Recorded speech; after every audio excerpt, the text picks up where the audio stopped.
Everyone, welcome to NCRT History and Social Science. Today we will discuss class 11th history chapter Path to Modernization. आधुनिकता की ओर class 11th के ये last chapter है जिसमें Japan और China के comparative history के थ्रू ये बताने की कोशिश की गई किस तरह ये दोनों ही देश आज विश्व के सबसे शक्तिशाली देशों में से एक बने हैं, किस तरह से इन दोनों ही देशों ने अपने आप को आज की स्थिति में पहुंचाया है। बहुत बहुत इंपॉर्टेंट चैप्टर है। दुनिया के सभी देशों की हिस्ट्री को समझने के लिए ये चैप्टर बहुत इंपॉर्टेंट है।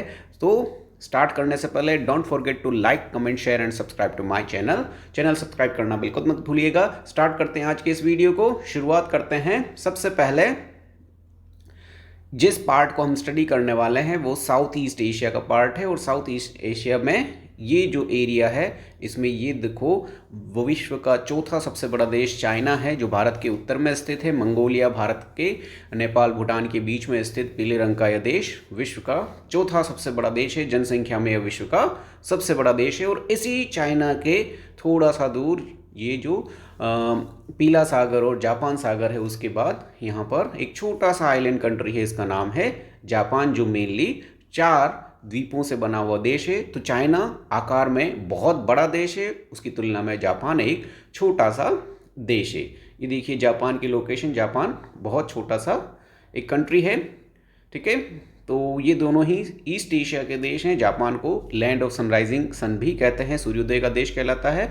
तो इन दोनों ही देशों के मॉडर्नाइजेशन की प्रोसेस को हम इस चैप्टर में डिस्कस करेंगे। In the beginning of the 19th century East Asia was dominated by China. 19th century के स्टार्टिंग तक ईस्ट एशिया जो है मेनली चाइना द्वारा डोमिनेटेड होता था अंडर किंग डायनेस्टी। और उस समय चाइना पर रूल कर रही थी किंग डायनेस्टी। ईस्ट एशिया का मोस्ट ऑफ द पार्ट जो था उस पर किंग डायनेस्टी का अधिकार था। और इसके अलावा ईस्ट एशिया के कुछ देशों पर भी किंग डायनेस्टी का अधिकार था।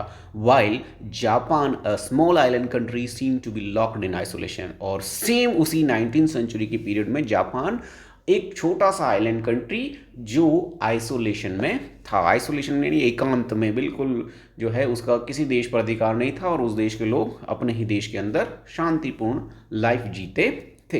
Within a few decades China was thrown into turmoil, unable to face the colonial challenge. लेकिन 19th सेंचुरी के कुछ ही वर्षों में चाइना जो है बहुत बड़ी समस्या में फंस गया जब औपनिवेशिक शक्तियों ने चाइना में अपना साम्राज्य फैलाना शुरू कर दिया। The imperial government lost political control, was unable to reform effectively and the country was convulsed by civil war. और जो यहाँ की शक्ति थी, साम्राज्य शक्ति किंग डायनेस्टी की, वो अपना पॉलिटिकल कंट्रोल धीरे धीरे खोने लगी। वो जो है देश में सुधार नहीं कर पाई और धीरे धीरे जो है ये जो चाइना है वो गृह युद्ध की परिस्थितियों से जूझने लगा। On the other hand Japan was successful in building a modern nation state.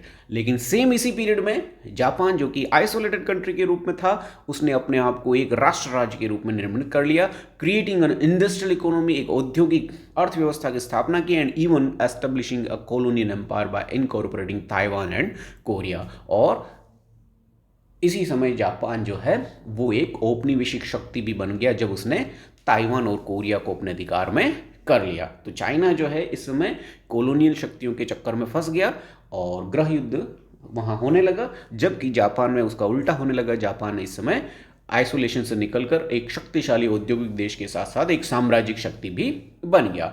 It defeated China in 1894 and Russia in 1904। Colonial power के साथ साथ इसने चाइना और रूस जैसी विश्व की बड़ी शक्तियों को भी युद्ध में हरा दिया। एक छोटे से देश जापान ने ये सब कुछ संभव कर दिखाया with in A short period of time. अब दोनों की हिस्ट्री को कंपेयर करें, दोनों की सिचुएशंस को कंपेयर करें। The China face immense difficulties to redefine that tradition to cope with the modern world. China जो है उसको अपने देश की जो परिस्थितियां थी उससे मॉडर्न वर्ल्ड के साथ जुड़ने में उसको बहुत सारी समस्या आई, and to rebuild their national strength and become free from western and Japanese control. और साथ ही साथ चाइना को बहुत डिफिकल्टी आई अपनी नेशनल स्ट्रेंथ को और वेस्टर्न और जापानीज कंट्रोल से अपने आप को फ्री करने में चाइना को मुसीबतों का सामना करना पड़ा। They found that they could achieve both objectives of removing inequalities end of rebuilding the country through revolution. Chinese लोग ये मानते थे कि देश का नवनिर्माण और देश में जो भी सामाजिक असमानता है उनको दोनों को ही दूर किया जा सकता है, वो क्रांति के द्वारा किया जा सकता है। तो चाइनीज लोग क्रांति में विश्वास रखते थे, most of the people. The Chinese Communist Party emerge victorious from the civil war in 1949। और चाइना में इसके बाद सिविल वॉर स्टार्ट होती है जिसमें चाइनीज़ कम्युनिस्ट पार्टी जो है सफल होती है। By the end of the 1970s Chinese leaders felt that the ideological system was retarding economic growth and development. लेकिन इस कम्युनिस्ट पार्टी की जो आइडियोलॉजी था उससे 1970 तक चाइनीज लीडर्स को ये लगने लगा कि ये कम्युनिस्ट आइडियोलॉजी से देश की अर्थव्यवस्था और विकास जो है वो रुक रहा है, तो उन्होंने उसको चेंज किया। This led to wide ranging reforms of the economy that brought back capitalism and the free market even as the Communist Party retain political control. और इसकी वजह से क्या हुआ कि वहाँ की इकोनॉमी में बहुत सारे चेंज हुए, पूंजीवादी अर्थव्यवस्था को फिर से अपनाया गया, फ्री मार्केट जो है चाइना ने अपने बाजार जो है विदेशी कंपनियों के लिए खोल दिए गए यहाँ, तब भी जबकि वहाँ पर कम्युनिस्ट पार्टी शासन कर रही थी। तो कम्युनिस्ट पार्टी के शासन के होते हुए भी चाइना ने अपने बाज़ारों को खोल दिया, पूंजीवादी अर्थव्यवस्था को वहाँ बढ़ावा दिया गया और उसका परिणाम यह है कि चाइना आज विश्व के शक्तिशाली देशों में एक बन गया।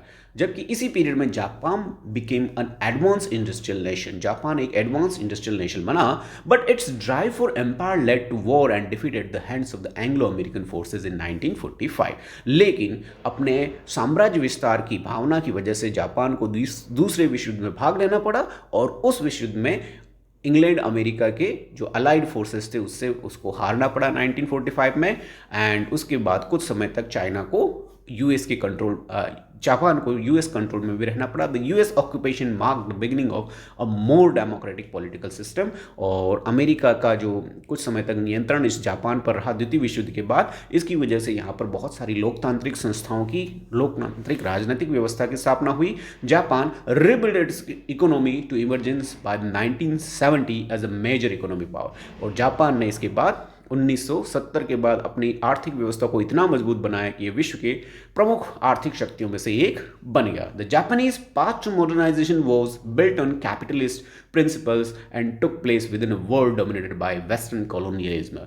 अब जापान का जो ये मॉडर्नाइजेशन है, ये वेस्ट की जो पूंजीवादी सिद्धांत थे उनके आधार पर इसका निर्माण किया गया था। लेकिन ये जो पश्चिम का औपनिवेशीकरण जो था जापान में, उससे भी प्रभावित रहा था और इसी वजह से जापान अपने आप को एक शक्तिशाली देश के रूप में बना पाया। तो यहाँ शॉर्ट में हमने देखा कि चाइना और जापान दोनों देश अलग अलग परिस्थितियों से 19वीं सेंचुरी में जूझ रहे थे। चाइना जो है वहाँ से सिविल वॉर में फंस गया, वहाँ पर कम्युनिस्ट गवर्नमेंट एस्टेब्लिश हो जाती है। कम्युनिस्ट गवर्नमेंट 1945 में पावर में आने के बाद वहाँ पर कम्युनिज्म और कम्युनिस्ट आइडियोलॉजी को इम्पोज करती है, लेकिन वो आइडियोलॉजी असफल रहती है। तो 1970 में वहाँ की सरकार इस आइडियोलॉजी को चेंज करके चाइना को वर्ल्ड का एक सुपर पावर बना देती है। जबकि जापान जो है वो वेस्टर्न आइडियाज़ को फॉलो करते हुए एक इंडस्ट्रियल कंट्री बनता है, लेकिन वो एक जो है औपनिवेशिक शक्तियों की जाल में फंस जाता है। अपने आप को एक औपनिवेशिक पावर बनाने के चक्कर में वो द्वितीय विश्व में फंसता है और द्वितीय विश्व में अमेरिका द्वारा एटम बम गिराए जाने के बाद उसको हारना पड़ता है। हारने के बाद वहाँ पर जो है वहाँ की इकोनॉमी, वहाँ की इंडस्ट्री, वहाँ को फिर से रिबिल्ड किया जाता है और 1970 तक आते आते वापस जापान एक शक्तिशाली देश बन जाता है। तो विभिन्न तरह की परिस्थितियों का सामना दोनों ही देशों को करना पड़ता है, लेकिन वर्तमान में दोनों ही देश शक्तिशाली देश हैं। तो इसी की प्रोसेस को हम इस चैप्टर में अब समझेंगे। सबसे पहले इस जापान और चाइना के इतिहास को जानने के हमारे पास सोर्सेस क्या हैं, ये सबसे इंपॉर्टेंट है। Sources of the history of knowing about Japan and Chinese history. तो दोनों ही देशों में China and Japan rulers establish official departments to maintain records and write dynastic histories. China और जापान दोनों में ही लिखने और रिकॉर्ड मेंटेनिंग का एक बड़ा इतिहास रहा है और दोनों ही देशों के राजाओं ने अपने जो भी रिकॉर्ड्स हैं उनको लिख रहे और डायनेस्टिक हिस्ट्री को लिखने के लिए प्रोत्साहित किया था। तो ये जो हिस्ट्री लिखी गई वो हमारे पास उस पीरियड को जानने का एक सबसे बड़ा सोर्सेस है। सेमा क्वियन जो कि 145 to 90 BC था, he was the greatest historian of early China. तो उस अर्ली चाइना के पीरियड की हिस्ट्री हमें सिमा क्वेन से मिलती है। In Japan one of the earliest acts of the Meiji government was to establish in 1869 a bureau to collect records and write. Meiji Restoration या Meiji government ने Japan की history को फिर से लिखने के लिए एक ब्यूरो एस्टेब्लिश किया था, और उस ब्यूरो ने जो रिकॉर्ड पब्लिश किए हैं, जो रिकॉर्ड लिखे हैं, वो भी हमारे पास जापान की हिस्ट्री को जानने के सोर्सेज हैं। There was great respect for the written word and literary ability। Japan और चाइना दोनों में ही लिखी हुई बातों और जो साहित्यिक क्षमता थी, उन दोनों के प्रति बहुत रेस्पेक्ट देखने को मिलता है। ये लोग बहुत रेस्पेक्ट करते थे।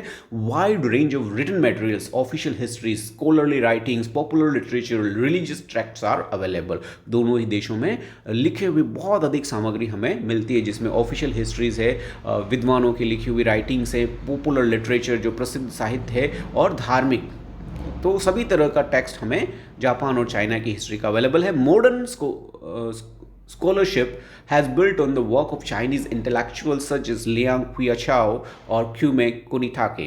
ठीक है, वर्तमान में चाइनीज़ जो विद्वान हैं, बहुत सारे चाइनीज़ जो पुराने विद्वान थे, जिसमें लियांग क्विचाओ चाइना की और कुमे कुनिताके जो जापान के थे, उनके आइडिया और फिलोसॉफी पर बेस्ड है। European travellers Marco Polo in China from 1274 to 1290, Jesuit priest Matthew Ricci in China and Luis Frois in Japan. ये जो यूरोपियन ट्रैवलर्स थे, मार्को पोलो, मैथ्यू रिक्की और लुइस फ्रॉइस, इन्होंने जापान और China की यात्रा की, और उनकी यात्रा विवरणों से भी हमें इस देश के इतिहास की जानकारी मिलती है। Scholarship in English from Joseph Needham's monumental work on history of science in Chinese civilization और George Sanson on Japanese history। ठीक है, बहुत सारे विदेशी विद्वानों ने भी जापान और चाइना की हिस्ट्री को लेकर काम किया है, और उनकी जो डॉक्यूमेंट्स हैं, उससे भी हमें चाइना और जापान की हिस्ट्री के बारे में जानकारी मिलती है। Naito Konan's writing, a leading Japanese scholar of China.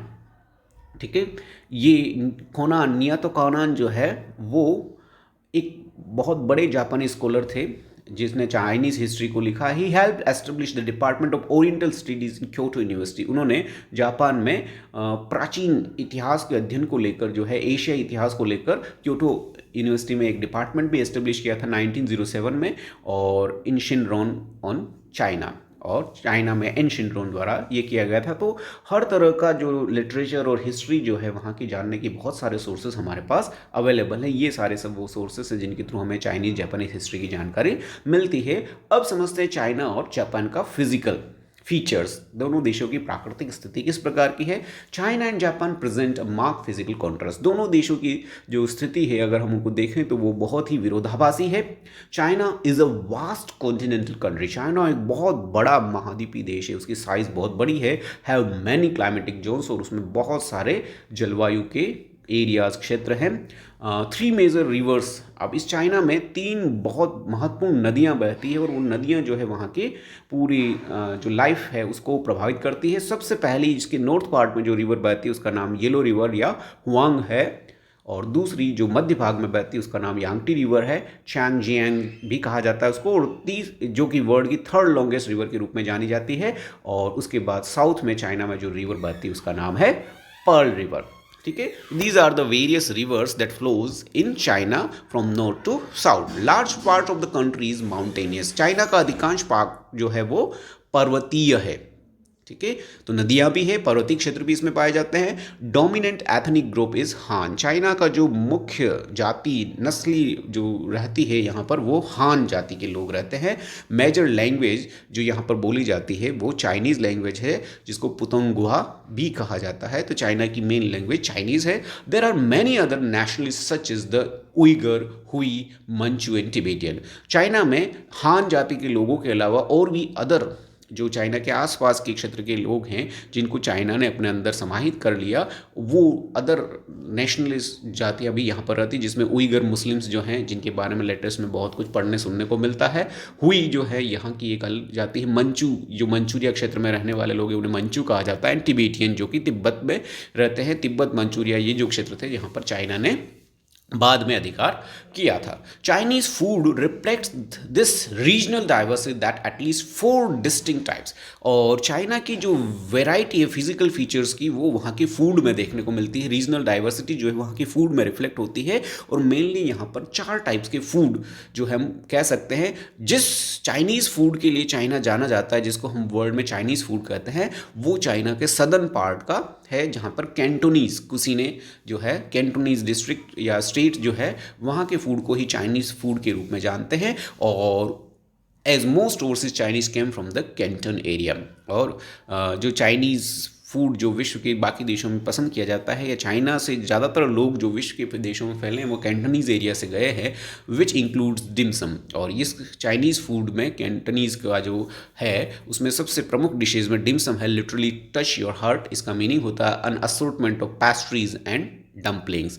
ठीक है, ये पेस्ट्रीज और असम जो है डम्पलिंग से मिलकर बना है। तो डिमसम यहाँ का मुख्य एक फूड है। In the north wheat is staple food. China के नॉर्थ पार्ट का जो मेन फूड है दैट इज वीट। और in eastern China both rice and wheat are eaten. और ईस्ट चाइना का जो फूड है वो वहाँ पर राइस और वीट दोनों ही फूड है। तो चाइना में नॉर्थ पार्ट में वीट जो है ज़्यादा खाया जाने वाला फूड है। मिडिल पार्ट में वीट और राइस दोनों ही। और साउथ में जो है चाइनीज़ फूड, जिसमें डिमसम और जो चाइनीज़ नूडल्स है वो फूड मेनली होता है। तो ये यहाँ की रीजनल डाइवर्सिटी है चाइना की।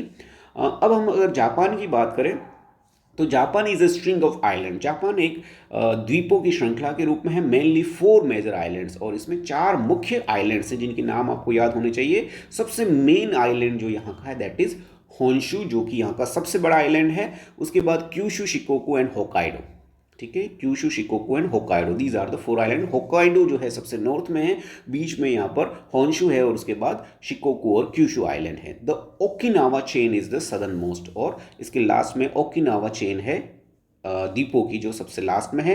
More than 50% of the land area of the main island is mountainous. इस देश का 50% का जो पार्ट है मेन लैंड का वो माउंटेनियस है। And Japan is situated in very active earthquake zone. और फिर एक और महत्वपूर्ण बात, जापान जो है विश्व के प्रमुख भूकंपी क्षेत्रों में से एक है, जहां प्रतिदिन भूकंप आते हैं। जापान को भूकंपों का देश भी कहा जाता है, लैंड ऑफ अर्थक्वेक्स भी कहा जाता है। These geographical conditions have influenced architecture. और इस तरह की जो जियोग्राफिकल कंडीशन ने यहाँ के आर्किटेक्चर को भी प्रभावित किया। और हमने पढ़ा, ये सभी जानते होंगे कि जापान में जो है लकड़ियों वाले घर जो है वो ज़्यादा बनाए जाते हैं, मूविंग घर भी होते हैं वहाँ पर। तो वो इसलिए बनाए जाते हैं क्योंकि अर्थक्वेक से होने वाले नुकसान से बचा जा सके। The population is largely Japanese, but there are a small Ainu minority and Koreans who were forcibly brought as labour when Korea was Japanese colony. इस जापान में मेनली जो है जापानीज ग्रुप के लोग ही रहते हैं, जापानीज एथनिक ग्रुप के लोग रहते हैं। लेकिन यहाँ पर एक स्मॉल ट्राइबल कम्युनिटी भी है जिसका नाम आइनू है, जो कि होकाइडो में रहती है। और इसके अलावा यहाँ पर कोरियंस के रूप में भी माइनॉरिटी में कोरियंस भी हैं। ये कोरियंस वो हैं जो जब जापान ने कोरिया पर अधिकार कर लिया था तो बहुत सारे कोरियंस को एज ए लेबर जापान लाया गया था। वो भी आज जापान की जनसंख्या का एक पार्ट है, माइनॉरिटी के रूप में है। Japan lakhs a tradition of animal rearing. Japan में जानवर पालने का जो सिस्टम है वो ज़्यादा देखने को नहीं मिलता है। Rice is the staple crop and fish the major source of protein. यहाँ की मुख्य खाने वाली फसल जो है चावल है, और फिश जो है यहाँ पर प्रोटीन के मेन सोर्स में जाना जाता है। और यहाँ की एक फेमस फिश डिश है जिसका नाम सभी ने सुना होगा, जो कार्टून सीरियल्स डोरेमोन, शिनचैन जिसमें भी इसका नाम आता है, दैट इज़ सशिमी और सुशी। ठीक है, सशिमी और सुशी फिश जो है वो रॉ फिश होती है, कच्ची फिश होती है, जिसको यहाँ के लोग बहुत पसंद करते हैं खाने में। Has now become a widely popular dish around the world as it is considered very healthy. इस सुशी या सुशिमी जो कच्ची फिश है उसको बहुत ही हेल्दी माना जाता है, और इसलिए वर्ल्ड में ये बहुत फेमस है। ये जो है यहाँ की मेन डिश में से एक है sushi, raw fish Japanese dish है, और डिमसम जो है वो चाइनीज़ कैंटोनीज़ फूड है। ठीक है, तो ये 2 डिशेस के नाम भी आपको याद रखने हैं। अब यहाँ हम जापान की लोकेशन को देखें। जापान के तो ये जो सबसे नॉर्थ में आइलैंड है दैट इज़ होकाइडो। फिर ये जो मेन बड़ा आइलैंड है ये है होन्शु। इसी में यहाँ की राजधानी टोक्यो भी स्थित है। बड़े बड़े नगर में ओसाका जो है ये भी यही है, योकोहामा जो है वो भी यही है। फिर इसके बाद जो दो छोटे आइलैंड्स यहाँ पर दिख रहे हैं वो क्यूशू और शिकोकू है। तो ये 4 आइलैंड्स में इनसे बना है। देखिए ये यहाँ पर इस वाले मैप में क्लियर है, ये होन्शु आइलैंड है और उसके बाद ये जो छोटा सा आइलैंड है ये शिकोकू है पहले और उसके बाद क्यूशू है। ठीक है, जापान का मेन आइलैंड जो है, मेन लैंड जिसको कहा जाता है, दैट इज होन्शु। ये इसी में क्योटो और योकोहामा, ओसाका, टोक्यो, ये जितने भी शहर हैं वो इसी बड़े मेनलैंड होन्शु में स्थित है। ठीक है, ये यहाँ पर देख सकते हैं होकाइडो ये आइलैंड हो गया, ठीक है, जो कि नॉर्थ में स्थित है। और इसके बाद होन्शु है, शिकोकू है और क्यूशू है। ठीक है, ये साउथ कोरिया के बीच में ये जो सी है इसको सी ऑफ जापान कहा जाता है। ठीक है, तो कोरिया और जापान के बीच में जापान सागर स्थित है और उसके बाद जो चीन और जापान के बीच में जो सागर है उसे येलो सी, जो कोरिया जापान के बीच में है उसे येलो सी या ईस्ट चाइना सी कहा जाता है। तो ये है चाइना के ईस्ट में इसकी लोकेशन। जापान जो है प्रशांत महासागर में स्थित एक आइलैंड कंट्री है। ये सारी चीज़ें आपको याद रखनी है। इसके साउथ में देखिए फिलीपीन सी है और फिलीपीन आइलैंड्स इसके साउथ में पाए जाते हैं और नॉर्थ में इसकी जो है रशिया है जो एक कंट्री है। ठीक है, और ये छोटे छोटे बहुत सारे आइलैंड्स यहाँ होक्काइडो के नॉर्थ में आप देख सकते हैं, इनकी स्ट्रिंग्स है, एक माला के रूप में देख सकते हैं। ठीक है, ये हो गई जापान की लोकेशन। अब हम बात करते हैं जापान के पॉलिटिकल सिस्टम की।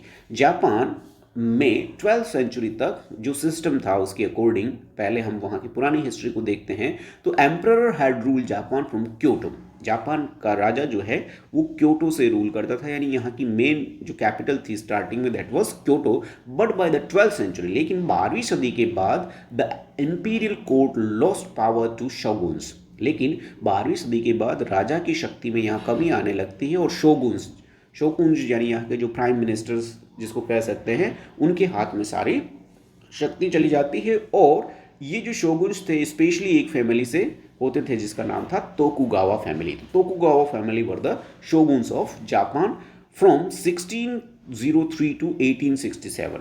लगभग 2 सेंचुरी, 2 से ज़्यादा सेंचुरी के पीरियड तक तोकुगावा फैमिली यहाँ की शोगुन थी। The country was divided into over 250 domains. पूरा देश जो है 250 से ज़्यादा डोमेन्स या स्टेट्स में डिवाइड था and ruled by lords called daimyo. और ये जो डोमेन्स पर नियंत्रण जो है वो यहाँ के लॉर्ड्स का होता था जिन्हें डेम्यो कहा जाता था। तो डेम्यो जो है वो they were the rulers of domains. There are more than 250 domains, so there were more than 250 daimyos. ठीक है, the shogun exercise power over the domainal lords. Shoguns जो है इन डेम्यूज के ऊपर नियंत्रण रखते थे, ordering them to stay at the capital Edo. और ये जो शोगुन्स थे उन्होंने ये कंपल्सरी कर रखा था ताकि डेम्यो जो है वो एडो में ही रहेंगे। और एडो जो है अभी के टोक्यो का पुराना नाम है, जो हमारी अभी जापान की कैपिटल है टोक्यो, उसका पुराना नाम था एडो। तो डेम्योस को एडो में ही रहना पड़ता था फॉर लॉन्ग पीरियड्स, ज़्यादा से ज़्यादा समय तक। क्यों? So that they would not pose a threat, ताकि वो लोग शोगुन्स के लिए खतरा ना बन सके। यानी वो शोगुन्स क्या करते थे, इन डेम्योस को उनके अपने अपने डोमेन्स में रहने नहीं देते थे, उन सबको जो है टोक्यो में ही रहना पड़ता था। He also control the major cities and mines. ये जो शोगुन होता था वो देश के बाकी बड़े बड़े शहरों और माइंस पर भी नियंत्रण रखते थे। ठीक है, तो यहाँ पर शोगुन पहले एम्परर हो गया, फिर शोगुन्स आ गए, फिर उसके बाद डेम्योज आ गए, और डेम्योज के बाद जो इन छोटे छोटे डोमेन्स में जाकर वहाँ पर जो है कंट्रोल रखते थे, they were called as the samurai, the warrior class. Samurai जो है जापान की लड़ाकू जाति, वॉरियर क्लास को कहा जाता है। वर द रूलिंग एलाइट, ये शासन करने वाले वर्ग में से थे, and serve the shoguns and daimyo. और ये जो समुराई लोग होते थे वो शोगुन्स को भी और डेम्योस को भी अपनी सैनिक सेवा, मिलिट्री सर्विस प्रोवाइड करते थे। तो मेनली ये जैसे इंडिया में राजपूत जो कास्ट है जो लड़ने वाली जाति के रूप में, वॉरियर क्लास के रूप में जानी जाती है, सेम वे जापान में समुराइज थे। In this late 16th century, 3 changes led the pattern for future development. और इस जापान में 16th सेंचुरी में 3 बड़े महत्वपूर्ण परिवर्तन यहाँ के प्रशासन में किए गए, जिसकी वजह से जापान का फ्यूचर डेवलपमेंट वो प्रभावित हुआ। तो कौन कौन से वो चेंजेस जापान में किए गए? तो सबसे पहला चेंज किया गया the peasantry was disarmed and only the samurai could carry swords. तो इस देश में पहला बड़ा चेंज सेना में किया गया कि अब किसानों को सैनिकों के रूप में भर्ती किया जाना बंद कर दिया गया और सिर्फ समुराई लोगों को ही, वॉरियर क्लास की जो सैनिक जाति थी समुराई, उनको ही अब सैनिक रखा जाने लगा। ठीक है, तो किसानों को सैनिकों के रूप में भर्ती करना बंद किया गया, ये पहला चेंज था। दूसरा चेंज था the daimyo were order to live in the capitals of their domains. दूसरा चेंज किया गया कि देम्यो को अब अपने राज्य की, अपने डोमेन की कैपिटल में जाकर रहना होगा, each with a large degree of autonomy, और सभी को क्या है, बहुत अधिक ऑटोनॉमी, स्वतंत्रता प्रदान की गई। अगला बड़ा थर्ड सुधार ये किया गया कि land surveys identified owners and tax payer to graded land productivity to ensure a stable revenue base. तो यहाँ पर जापान में बहुत सारे लैंड भूमि सर्वेक्षण किए गए, जमीन के ओनर्स को आइडेंटिफाई किया गया और जो टैक्स पेयर थे उनको ग्रेडेड किया गया according to their land and productivity. तो इस तरह से लैंड रेवेन्यू को, स्टेबल लैंड रेवेन्यू के लिए ये सारे सुधार जापान में किए गए। 16वीं सदी में किए गए सारे प्रशासनिक सुधार का परिणाम जो है वो बहुत महत्वपूर्ण रहा जापान के लिए। और अब हम जापान के पूरे एडमिनिस्ट्रेटिव सिस्टम को इस एक स्लाइड के थ्रू आसानी से समझ सकते हैं कि देश में सर्वोच्च, सबसे ऊंचे पद पर जो है एम्परर था सबसे ऊपर, उसके बाद शोगुन्स थे प्रधानमंत्री के रूप में जो सारा एडमिनिस्ट्रेशन संभालते थे। पूरा जो कंट्री था वो 250 से ज़्यादा डोमेन्स में डिवाइड था और उन डोमेन्स का एडमिनिस्ट्रेशन जो है डेम्यो देखते थे। डेम्यो के कंट्रोल में मिलिट्री कमांडर्स होते थे जिन्हें समुराई कहा जाता था, और ये समुराई जो है फार्मर्स, आर्टिजन, पीजेंट्स, इन लोगों पर अपना नियंत्रण रखते थे। तो ये वो चेन सिस्टम है, ये वो ट्राइंगल है जापान के एडमिनिस्ट्रेशन का, जो आपको याद रखना है, emperor, shogun, daimyo, samurai and then peasant, farmers and artisans. Okay, now we move on to the next slide, that is what were the result of this changes, that the changes that been introduced in 16th century. What were the changes? The daimyo's capital became bigger. जैसे ही daimyo को उनकी capital में भेजा गया, daimyo की जो capital थी वो धीरे धीरे बड़ी होने लगी, यानी वो एक बड़े सिटी के रूप में कन्वर्ट होने लगी। So huge population growth in Japan, और 250 से ज़्यादा डोमेन्स थे, तो जापान में 250 के आसपास सिटीज़ इस समय डेवलप हुए और सिटीज़ की पॉपुलेशन इस समय बहुत ज़्यादा बढ़ गई।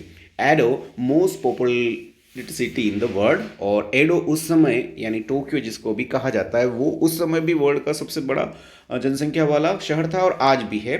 Also 2 other large cities, Osaka and Tokyo, Kyoto. ठीक है, तो टोक्यो के बाद या एडो के बाद जो है ओसाका और क्योटो, ये 2 बड़े शहर जापान में और डेवलप हुए।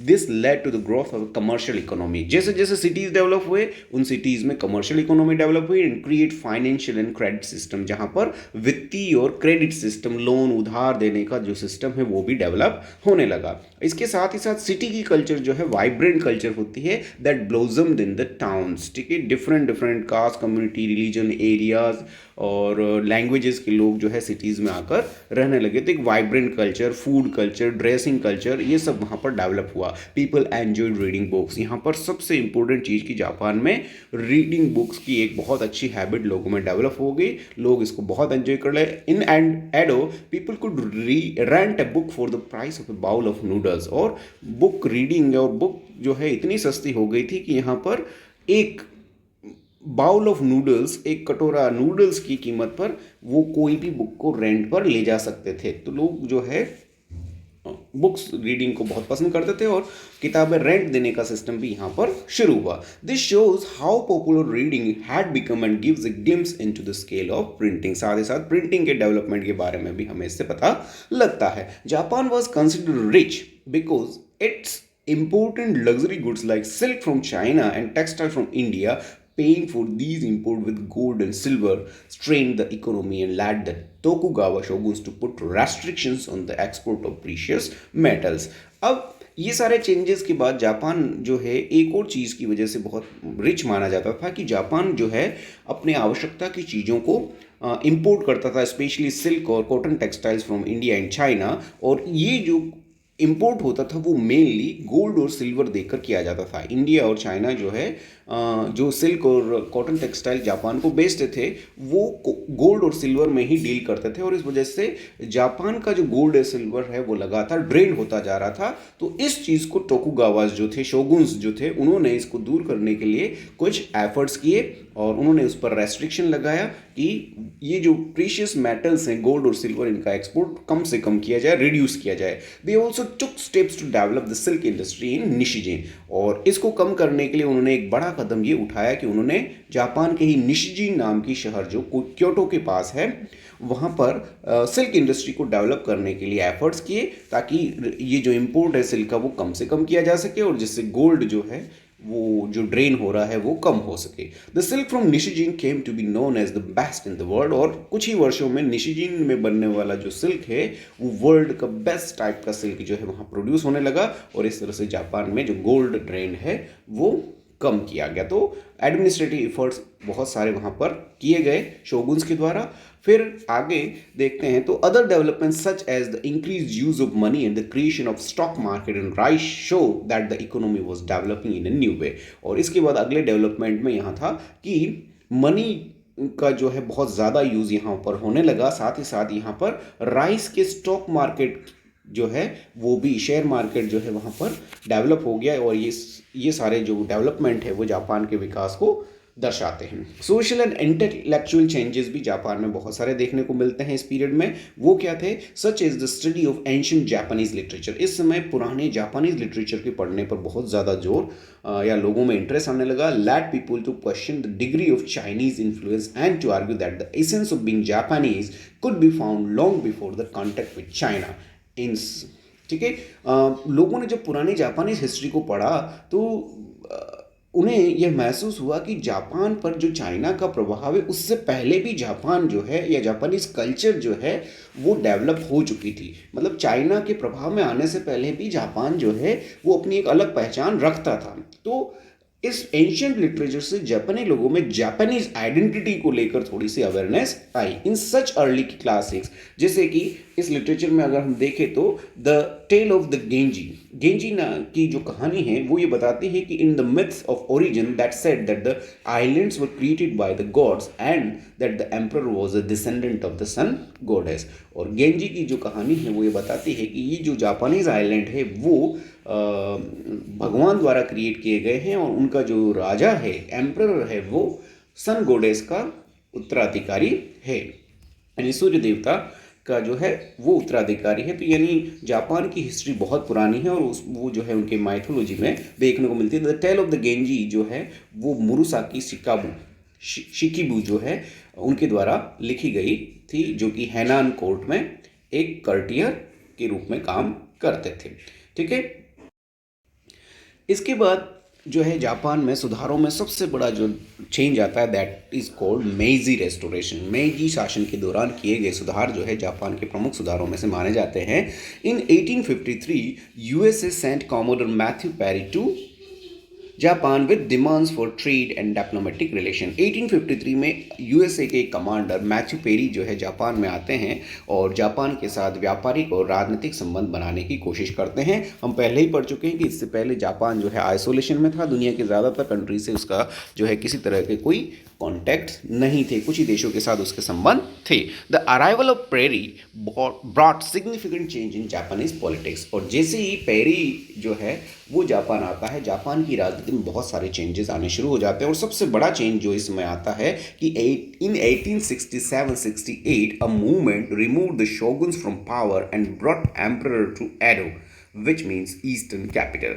और इस परिवर्तनों में सबसे बड़ा परिवर्तन था कि जो जापानीज एम्परर जो अभी तक क्योटो में रहता था और प्रशासन में उसका किसी तरह कोई रोल नहीं था, सारा जो एडमिनिस्ट्रेशन है शोगुन्स ही चलाते थे। लेकिन 67-68 में ये जो एम्परर है मेइजी, उसने क्या किया कि सारी शक्तियां शोगुन से ले ली और खुद जो है पूरे देश का प्रशासन चलाने के लिए वो वापस जो है टोक्यो जो ईस्टर्न कैपिटल थी एडो जिसको पुराना नाम था, वहाँ पर आकर पूरा प्रशासन जो है अपने हाथ में ले लेता है। तो राजा जो है, एम्परर जो है 1868 में पावरफुल हो जाता है। The Japanese were aware about the European colonization in India and other countries. Japanese लोग जो है भारत और साथ ही चाइना में किस तरह से या दूसरे देशों में किस तरह से यूरोपियन कंपनियां जाती है और उसके बाद उन्होंने उनको अपना उपनिवेश बना लिया था, इन सब चीज़ों से वाकिफ थे, परिचित थे। और some scholars wanted to learn new ideas from Europe and others sought to exclude from the Europeans. तो विदेशियों के जापान में प्रवेश के साथ ही इस बात पर चर्चा होने लगी कि इन विदेशियों के साथ किस तरह से व्यवहार किया जाए। बहुत सारे लोग इस बात से डरे हुए थे कि ये जो विदेशी लोग हैं, अमेरिका या यूरोपियंस लोग, ये जब किसी भी देश में व्यापार के बहाने जाते हैं तो धीरे धीरे वो उस देश को अपनी कॉलोनी बना लेते हैं, उस देश पर अधिकार कर लेते हैं। तो जैसे कि इंडिया और बाकी कंट्रीज़ में किया था, तो बहुत से जापानीज़ इस बात से डरे हुए थे कि हमारा देश भी जो है वो एक उपनिवेश बनाया जा सकता है। और कुछ लोग इस बात के फेवर करते थे कि इन यूरोपियन और अमेरिकन के आने की वजह से क्या होगा कि बहुत सारे नए नए आइडियाज़, विचार जो है जापान में पहुंचेंगे, डेमोक्रेसी और इस तरह की चीज़ें जो है जापान में आएगी, जो जापान के डेवलपमेंट के लिए अच्छा है। Some favoured gradual and limited opening to the outer world. और कुछ लोग जो है वो इन यूरोपियंस के आने के साथ ही इस बात पर जोर देने लगे कि धीरे धीरे करके जो है हमारे देश के बाज़ार या जापान के बाज़ारों को विदेशियों के लिए खोल देने चाहिए। The government adopted the policy with the slogan rich country strong army fukoku kyohei to create a sense of nationhood and to transform subjects into citizen. ऐसे समय में इस मेजी सरकार ने एक नई पॉलिसी, ये बहुत इंपॉर्टेंट है, एक नई पॉलिसी एक नए नारे के साथ जो है स्टार्ट की, जिसे कहा जाता है फुकोकू क्यूहेई। फुकोकू क्यूहेई का मीनिंग है रिच कंट्री स्ट्रॉन्ग आर्मी।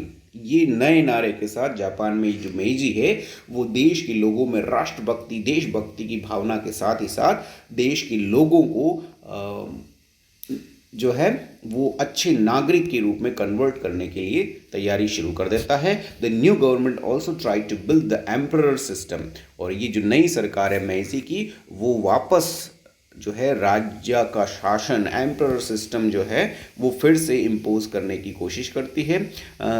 और इस एम्परर सिस्टम में राजा, ब्यूरोक्रेसी और मिलिट्री जो है वो सबसे इम्पोर्टेंट पार्ट होंगे।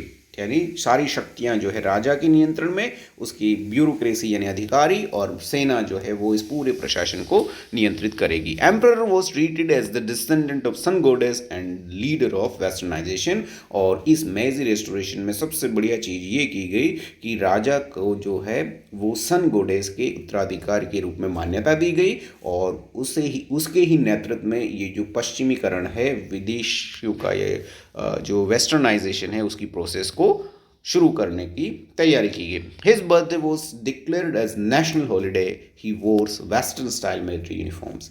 ठीक है, राजा का जो बर्थडे होता था उसे राष्ट्रीय अवकाश के रूप में घोषित किया गया। और वो यहाँ का जो राजा था मेजी, उसने भी विदेशी तरह की जो मिलिट्री यूनिफॉर्म्स पहनना स्टार्ट कर दिया, यानी वो अब जो है हमेशा मिलिट्री यूनिफॉर्म में ही दिखने लगा। तो ये सारी चीज़ें करके मतलब जापान में बहुत सारे जो है व्यक्तिगत लेवल पर मेइजी के द्वारा प्रयास किए गए। इसके साथ ही साथ और भी चेंजेस जापान में मेइजी के द्वारा किए गए, जो अलग अलग हेडिंग के थ्रू हम समझेंगे। सबसे पहले एजुकेशनल रिफॉर्म्स कि शैक्षणिक क्षेत्र में, कल्चरल क्षेत्र में जापान में क्या सुधार किए गए। Universal and compulsory education system for both girls and boys जो है began to be implemented from 1870s। 1870 से ही जापान में जो है सार्वभौमिक और अनिवार्य शिक्षा जो है लड़के और लड़कियों दोनों के लिए प्रारंभ की गई। ये एजुकेशनल रिफॉर्म्स में से सबसे पहला और सबसे इम्पोर्टेंट है। अनिवार्य और सार्वभौमिक शिक्षा जापान में शुरू की गई, सभी को शिक्षा दी जाएगी। बहुत मिनिमम जो है प्राइस पर बच्चों को स्कूलों में पढ़ाया जाएगा और सबको पढ़ाना कंपलसरी किया गया। The curriculum had been based on western ideas but emphasis was given on the study of Japanese history. सबसे महत्वपूर्ण चीज़ ये की गई, जापान ने अपने इस एजुकेशन सिस्टम में वेस्टर्न आइडियाज़ को भी इम्पोर्टेंस दी और वेस्टर्न जो भी डेवलपमेंट थे उन पर इस करिकुलम को बेस किया गया। किंतु जो है जापानीज लिटरेचर, हिस्ट्री, आर्ट, उसकी स्टडी को भी वहाँ पर बहुत ज़्यादा जोर दिया गया, यानी दोनों तरह की चीज़ों को अमेलगमेशन किया गया, दोनों को मिलाया गया। The ministry of education control the curriculum, और इसके लिए एक मिनिस्ट्री भी एस्टेब्लिश की गई जो मिनिस्ट्री ऑफ एजुकेशन कहलाती थी। ये मिनिस्ट्री जो है पूरा करिकुलम या पाठ्यक्रम पर कंट्रोल रखती थी, सेलेक्टेड टेक्स्ट बुक सिलेक्शन का काम करती थी, एंड कंडक्टेड टीचर्स ट्रेनिंग, और टीचर्स ट्रेनिंग या प्रशिक्षण की व्यवस्था भी इस एजुकेशन मिनिस्ट्री द्वारा की जाने लगी। तो एक सिस्टमेटिक जो है एजुकेशन जो है जापान में शुरू की गई। Text book taught the children to respect their parents, be loyal to the nation and become good citizens. Text book के द्वारा बच्चों में बहुत ही ज़्यादा मोरल वैल्यूज़ की डेवलपमेंट पर जोर दिया गया, और उसमें बच्चों को अपने टीचर्स, पेरेंट्स या जो एल्डर्स हैं उनका रेस्पेक्ट सिखाया गया, देश के प्रति लॉयल रहने की, देशभक्त होने की जो है वो चीज़ें सिखाई गई, और साथ ही साथ उन्हें एक अच्छे नागरिक बनने के बारे में जो है शिक्षाएं एजुकेशन के माध्यम से दी जाने लगी। The Japanese had borrowed their written script from the Chinese in the 6th century. Japan की जो स्क्रिप्ट है वो चाइना से ली गई थी। चाइनीज जो खांजी स्क्रिप्ट है वही 6th सेंचुरी में जापानीज लोग अडॉप्ट करते हैं, लेकिन धीरे धीरे जापान में इस स्क्रिप्ट में भी चेंजेस आते हैं। They also develop 2 phonetic alphabets, और जापान में इसके 2 जो है स्वर लिपियाँ जो है इस समय डेवलप होती हैं, जिन्हें हिरागना और कताकाना कहा जाता है। हिरागना जो है वो फेमिनिन कंसिडर की जाती, महिलाओं वाली, क्योंकि बहुत सी महिला लेखकों ने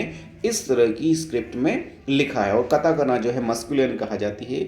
जो एंशिएंट लिटरेचर जो जापान का मेल राइटर्स द्वारा जो लिखा गया था वो कताकाना स्क्रिप्ट में लिखा गया है। तो ये 2 स्क्रिप्ट जो है हिरागना और कताकाना है। तो ये जो है कुछ एजुकेशनल रिफॉर्म्स थे। फिर हम देखते हैं एडमिनिस्ट्रेटिव रिफॉर्म्स क्या किए गए। The Meiji government introduced a new administrative system by altering old villages in domain boundaries. मेजी गवर्नमेंट ने एडमिनिस्ट्रेशन में बहुत सारे चेंजेस किए, जिसमें सबसे महत्वपूर्ण चेंज किया कि उन्होंने पुराने गाँवों और डोमेन्स जो थे, यहाँ के स्टेट्स या डिस्ट्रिक्ट जिनको कह सकते हैं, उनकी बाउंड्रीज चेंज की। बाउंड्री चेंज करने के पीछे कि सेम एरिया के जैसी जो है एक डोमेन बनाया कि डिफरेंट टेरिटरी जो है उसको डिफरेंट डोमेन के रूप में, मतलब रीशफल की गई उनकी बाउंड्रीज को, एडमिनिस्ट्रेशन को अच्छा करने के लिए। Each administrative unit was to have sufficient revenue to maintain the local schools and health facilities. फिर अगला चेंज ये किया गया कि जो भी लोकल अथॉरिटी होगी, लोकल एडमिनिस्ट्रेशन होगा, उसको अपने एरिया में जितने भी स्कूल्स और जो हेल्थ फैसिलिटी, हॉस्पिटल्स, डॉक्टर्स, ये सारे जो चीज़ें हैं उनको मेंटेन करने के लिए वहीं पर सफिशिएंट रेवेन्यू जनरेट करने की व्यवस्था की गई कि जो भी स्कूलों का खर्चा और हॉस्पिटल्स का खर्चा है वो लोकल लेवल पर ही बियर किया जा सके, इसके एफर्ट्स किए गए। रेवेन्यू सिस्टम स्पेशली, मतलब ऑटोनॉमी उनको दी गई उस रेवेन्यू को यूज़ करने की। It also served as a centre of recruitment for the army. फिर ये जो डोमेन्स और जो विलेजेस थे उनको आर्मी के लिए रिक्रूटी के रूप में भी जो है व्यवस्था करने की जिम्मेदारी दी गई कि वो सैनिकों की व्यवस्था करेंगे। सेना की भर्ती जो है इनमें से की जाने लगी। All young man over 20 had to undergo a period of military service. और एक बड़ा महत्वपूर्ण सुधार ये किया गया कि 20 वर्ष से अधिक उम्र के सभी लड़कों को जो है मिलिट्री सर्विस कंपलसरी कर दी गई। एक पर्टिकुलर पीरियड के लिए अनिवार्य सैनिक सेवा जो है प्रारंभ कर दी गई। A modern military force was also develop, और इसके साथ ही साथ जापान में आधुनिक सेना की स्थापना जो है इसके साथ कर दी जाती है, यानी आधुनिक सेना स्थापित करने की तैयारी पूरी जो है जापान द्वारा की जाती है। तो ये सारे एडमिनिस्ट्रेटिव चेंजेस हैं। फिर कॉन्स्टिट्यूशनल रिफॉर्म्स क्या थे, संवैधानिक सुधार क्या जापान में किए गए। The government set up a legal system to regulate the formation of political groups, control meetings and impose strict censorship। Japan की जो मेजी गवर्नमेंट थी उसने एक नई न्यायिक व्यवस्था को स्थापित करने की कोशिश की, जिसमें पॉलिटिकल ग्रुप्स को और उनकी मीटिंग्स को कंट्रोल करने की व्यवस्था की गई। साथ ही साथ स्ट्रिक्ट सेंसरशिप लागू की गई, यानी राजनीतिक दल जो बनना है या उनकी मीटिंग आयोजित करना जो है वो सरकार द्वारा रेगुलेट किया जाने लगा, यानी सरकार की अनुमति से ही ये सब राजनीतिक दल फॉर्म किए जा सकते हैं, उनकी मीटिंग्स आयोजित की जा सकती है, और इन पर जो है सरकार का स्ट्रिक्ट रिस्ट्रिक्शन या सेंसरशिप लगा दी गई। ठीक है, तो ये एक बड़ा चेंज था। The military and the bureaucracy were put under the direct command of the emperor. ये एक बहुत महत्वपूर्ण चेंज कहा जा सकता है कि मिलिट्री और ब्यूरोक्रेसी सीधा ही जो है राजा के नियंत्रण में रखी गई, यानी राजा के ऑर्डर्स को ही वो मानती थी और राजा जो है इन पर पूरा नियंत्रण रखता था। दोनों चीज़ें हैं, मिलिट्री एंड द ब्यूरोक्रेसी, जो पूरा एडमिनिस्ट्रेशन चलाने वाली चीज़ें ये दो ही थी और ये दोनों ही राजा के नियंत्रण में रख दी गई। नहीं, राजा को यहाँ पर शक्तिशाली बनाने की कोशिश की गई। This means that even after a constitution was enacted, these two groups remained outside the control of the government। और ये दोनों चीज़ें करने के पीछे का जो अर्थ है उसको हम ऐसे समझ सकते हैं कि जापान में कॉन्स्टिट्यूशन तो बनाया गया, लेकिन ये दोनों ही संस्थाएं, मिलिट्री और ब्यूरोक्रेसी जो है वो संविधान के बाहर या गवर्नमेंट के कंट्रोल से बाहर रखी गई, जो सीधा राजा के नियंत्रण में थी। गवर्नमेंट जो है वो अकॉर्डिंग टू संविधान रूल करेगी, लेकिन मिलिट्री जो ब्यूरोक्रेसी है वो राजा के नियंत्रण में रहेगी। In all these measures the government faced opposition. राजा ने जो भी ये सुधार किए या परिवर्तन किए, कॉन्स्टिट्यूशनल चेंजेस किए, उनका विरोध भी बहुत हुआ। The tension between these different ideals represented by a democratic constitution and a modern army was to have far-reaching consequences। तो इस तरह का एक डेमोक्रेटिक कॉन्स्टिट्यूशन और एक मॉडर्न आर्मी, दो कॉन्फ्लिक्टिंग चीज़ें जो है जापान में एक साथ की गई, लेकिन इसका एक बहुत महत्वपूर्ण जो है आगे भविष्य में परिणाम देखने को मिलता है। The army pressed for a vigorous foreign policy to acquire more territory. ये जो जापान की शक्तिशाली सेना जो इस समय बन जाती है, आधुनिक सेना, वो जापान की विदेश नीति में जापान को और ज़्यादा टेरिटरी को जीतने के लिए प्रेशराइज करती है, यानी वो और क्षेत्रों को जीतने के लिए तैयारी कर लेती है। This led to wars with China and Russia. और ये आर्मी का जो एग्रेशन है उसकी वजह से चाइना और रशिया के साथ बहुत सारे युद्ध इस समय होने लगते हैं, और दो युद्ध जो बड़े हुए उसमें जापान जो है दोनों में ही विक्टोरियस रहा, उसकी जीत हुई। Popular demand for greater democracy was often in opposition to the government's aggressive policy. ठीक है, सरकार एक तरफ से जो बहुत ही आक्रामक नीतियां जो है वो विदेशों के साथ युद्ध और वो सेना के द्वारा आसपास की टेरिटरी को जीतने की एग्रेसिव पॉलिसीज़ पर चल रही थी, लेकिन देश के अंदर जो है बहुत सारे लोग डेमोक्रेसी की, इंटरनल डेमोक्रेसी की डिमांड कर रहे थे। तो एक तरफ जापान जो है वो विदेशों में अपनी शक्ति बढ़ा रहा था, लेकिन देश के अंदर ही अंदर लोग जो है आंतरिक लोकतंत्र की मांग भी कर रहे थे, क्योंकि वहाँ पर लोकतंत्र जो है पूरी तरह से राजा के नियंत्रण में था, राजा की इच्छा के अकॉर्डिंग ही चल रहा था। Japan developed economically and acquired a colonial empire that suppressed the spread of democracy at home and put it in collision with the people it colonized। ठीक है, अब जापान में एक नई चीज़ देखने को मिलती है कि जापान में जब जैसे जैसे एम्पायर बढ़ता गया, जापान ने चाइना, रूस, ताइवान, कोरिया, इन अड़ोसी पड़ोसी देशों को जीत लिया, तो जीतने के साथ ही क्या है उसका कॉलोनियल एम्पायर बढ़ने लगा, लेकिन इसके साथ ही साथ देश में जो इंटरनल डेमोक्रेसी है उसका भी जो विस्तार वहाँ पर करने की कोशिश की गई, लेकिन डेमोक्रेसी को जो है वो ज़्यादा स्वतंत्रता नहीं की गई, उसको सप्रेस किया गया। और साथ ही साथ जो जिन देशों को जापान ने जीता, कॉलोनियल एम्पायर जो बनाया, वहाँ पर भी उन्होंने डेमोक्रेसी को एस्टेब्लिश नहीं करके ऑटोक्रेटिक मोनार्की रूल जो है एक तरह का इम्प्लीमेंट किया। ठीक है, अब इकोनॉमिक एरियाज़ में क्या चेंजेस जो है जापान में हुए वो अब हम नेक्स्ट स्टडी करेंगे। Modernization of economy was an important aspect of Meiji reforms. Meiji reforms में आर्थिक सुधार एक बहुत बड़े सुधार के रूप में देखे जाते हैं। Funds were raised bye levying an agriculture tax. ठीक है, मॉडर्न आर्मी और देश में जो भी नए परिवर्तन किए जा रहे थे तो उसके लिए फंड्स की रिक्वायरमेंट थी, और फंड्स को रेज करने के लिए नए टैक्स लगाए गए। उसमें एक प्रमुख टैक्स था एग्रीकल्चर टैक्स, कृषि कर जो है इस समय एक नया लगाया गया। The first railway line was constructed between Tokyo and Yokohama in 1872। ठीक है, फिर इसके बाद जापान में रेलवे का डेवलपमेंट किया गया, और सबसे पहली रेलवे जो है टोक्यो और योकोहामा के बीच 1870 से 72 के बीच में चलाई गई, और उसकी कुछ ही समय में फिर पूरे जापान में रेलवे लाइनों का जाल बिछा दिया गया। Machine required for textile industry was imported from Europe. Textile industry को डेवलप करने के लिए जापान में विदेशों से मॉडर्न मशीनों को इम्पोर्ट किया गया यूरोप से। Foreign technicians were used to train workers and teach in universities and schools. ठीक है, विदेशी टेक्नीशियंस को वर्कर्स को ट्रेन करने के लिए देश में बुलाया गया। साथ ही साथ यूनिवर्सिटीज़ और स्कूल्स में भी बच्चों को इन मॉडर्न टेक्नोलॉजी से अवेयर कराने के लिए इन टेक्नीशियंस को वहाँ पर रिक्रूट किया गया, ताकि जापान में लोग टेक्नोलॉजी से अवेयर हों और अच्छी से अच्छी नई से नई टेक्नोलॉजी का नॉलेज ले सके। Even Japanese students were sent to foreign countries, और साथ ही साथ लेटेस्ट टेक्नोलॉजी के नॉलेज के लिए जापानीज स्टूडेंट्स को भी विदेश भेजा गया, ताकि वो ये टेक्नोलॉजी सीख सके। इन 1872 मॉडर्न बैंकिंग इंस्टीट्यूट्स वर लॉन्च। फिर 1872 में आधुनिक बैंकिंग संस्थाएं जो है वो जापान में स्थापित की गई। आधुनिक तरह के बैंक यहाँ पर स्थापित किए गए। Sumitomo, the government helped companies like Mitsubishi and Sumitomo providing subsidies and tax benefits to become major shipbuilders। फिर जापान की सरकार ने यहाँ पर जो प्राइवेट कंपनियां थी, जिसमें मित्सुबिशी और सुमितोमो थी, इन दोनों को सब्सिडी प्रोवाइड की, टैक्स बेनिफिट दिए, जिसकी वजह से ये कुछ ही समय में दोनों कंपनियां सुमितोमो और मित्सुबिशी जो है विश्व की बहुत बड़ी जहाज निर्माण या जलयान निर्माण कंपनियों के रूप में डेवलप हो गई। ठीक है।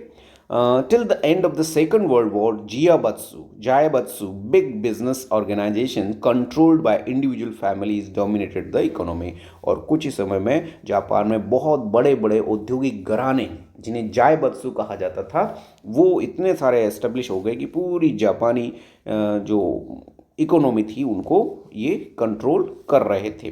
ठीक है।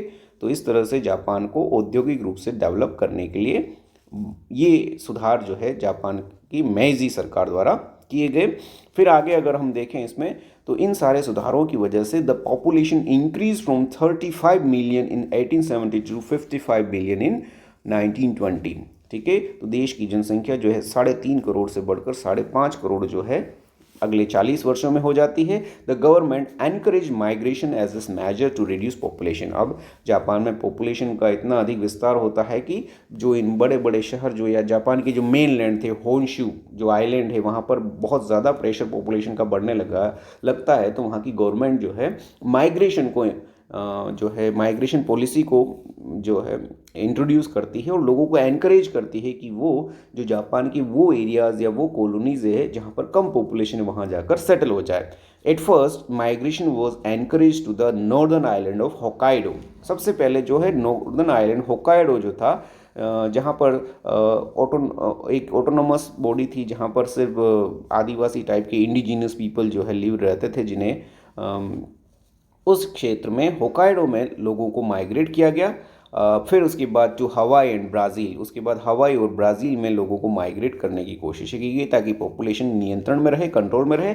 And to the growing colonial empire of Japan, और फिर उसके बाद जापान की जो नई कॉलोनीज थी उनमें लोगों को रहने के लिए भेजा गया। As industries develop people shifted to towns. जैसे जैसे उद्योग बढ़ते जा रहे थे जापान में, लोग शहरों में अब रहना पसंद कर रहे थे, यानी गांव कम और शहरों की संख्या इस समय लगातार जापान में बढ़ने लगी। जो उद्योगों में काम करने वाले इंडस्ट्रियल वर्कर्स थे, उनकी क्या कंडीशन थी उसको अगर हम देखें, तो the number of workers in industries increase from 7 million in 1870 to 7 lakh in 1870 to 4 million in 1930। 7 lakh लोग इंडस्ट्री में वर्क करते थे, जो कि 1913 में बढ़कर 4 मिलियन यानी 40 लाख के आसपास हो गए। तो इंडस्ट्रियल वर्कर्स यानी इंडस्ट्रीज बहुत ज़्यादा इस समय डेवलप हुए थे, वो ये फिगर से हम समझ सकते हैं। Most of them worked in units employing less than 5 people. ज़्यादातर जो ये जो वर्कर थे, इंडस्ट्रियल वर्कर, वो ऐसे उद्योगों में काम कर रहे थे जहाँ 5 से कम लोग काम करते थे। And using neither machinery non electric power. Starting में यहाँ पर मशीनरी और इलेक्ट्रिक पावर का यूज़ इन उद्योगों में नहीं होता था। Half of the employee who worked in modern factories were women. अच्छा, एक बड़ी चीज़ जो है जापान में हम देख सकते हैं कि 50% of the workers were women. महिलाएं जो है इस वर्किंग क्लास का 50% पार्ट थी। They organise the first modern strike in 1886, और जापान में सबसे पहली आधुनिक जो है इंडस्ट्रियल स्ट्राइक जो है 1886 में देखने को मिलती है। यानी ये लोग जो है अपने राइट्स के लिए भी डिमांड करने लगे थे। It was only after 1930s that the male workers began to outnumber women. और ये 1930 के बाद ही, जो ग्रेट डिप्रेशन था उसकी सिचुएशन के बाद ही, जापान में महिलाओं की संख्या एज एन इंडस्ट्रियल लेबर वो कम हुई और मेल्स की बढ़ी। नहीं तो 1930 से पहले जापान में इंडस्ट्री में महिला वर्कर्स जो थी वो ज़्यादा थी। तो ये बड़ा फिगर आपको याद रखना है। The size of the factories enlarge from less than 5 workers to more than 100 workers. और इन वर्षों में जापान में फैक्ट्रीज जहाँ पर 5 से कम लोग ही काम करते थे, अब वो धीरे धीरे बढ़कर 100 से ज़्यादा वर्कर्स वाली फैक्ट्रियों में कन्वर्ट हो गए। यानी बहुत ज़्यादा डेवलपमेंट इंडस्ट्रीज में देखने को मिलता है। The rapid industrialization and demand for natural resources such as timber led to environmental destruction।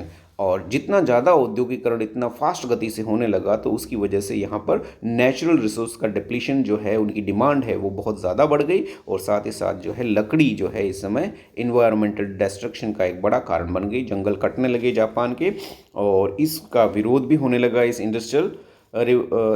Industrialisation का, जिसमें तनाका शोजो, ठीक है, वो डाइट की जो फर्स्ट डाइट, जापान की संसद को डाइट कहा जाता है, जो जर्मनी से ली गया नाम है डाइट, उसके मेंबर से Tanaka Shojo launch the first protest movement against the industrial pollution.